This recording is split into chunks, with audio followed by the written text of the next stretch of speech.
The team that came together on Galactic Adventures was really a combination from the core game, who had a lot of ideas on where they wanted to take the game, particularly the space game.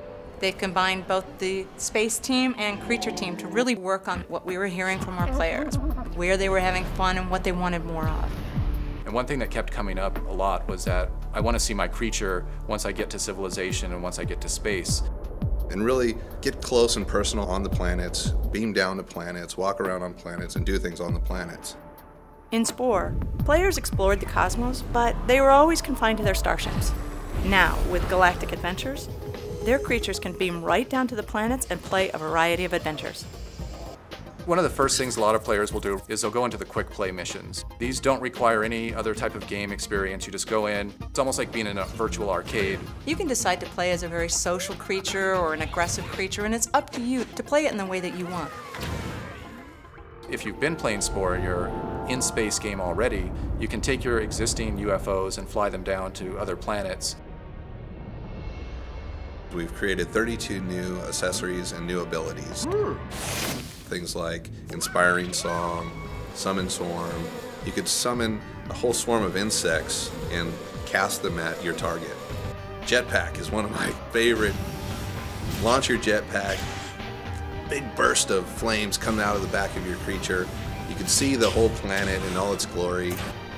You feel like you're flying in air. Your crew is made up of your allies that you made in space games. So you may want a crew that has missile launchers, pulse guns, or maybe this adventure is a more diplomatic type adventure. You're going to want crew members that have shaman parts on them or maybe bard parts on them. Once you've played other people's games, you can make your own. We tried to make the adventure editor as easy to use as the creature editor. We really wanted to make it easy for players to create gameplay, moving things from the Sporepedia onto the planet in a single click and drag approach. You should be able to drop your toys into the world, hit the play button, and watch it all come to life.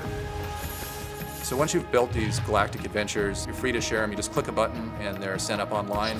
Our SPORE.com site houses 61 million creations. But the really cool thing is that these things appear in your game. The creations of other players are the things that you're going to be competing against. We'll have leaderboards, high scores, the most played adventures as part of the whole web experience.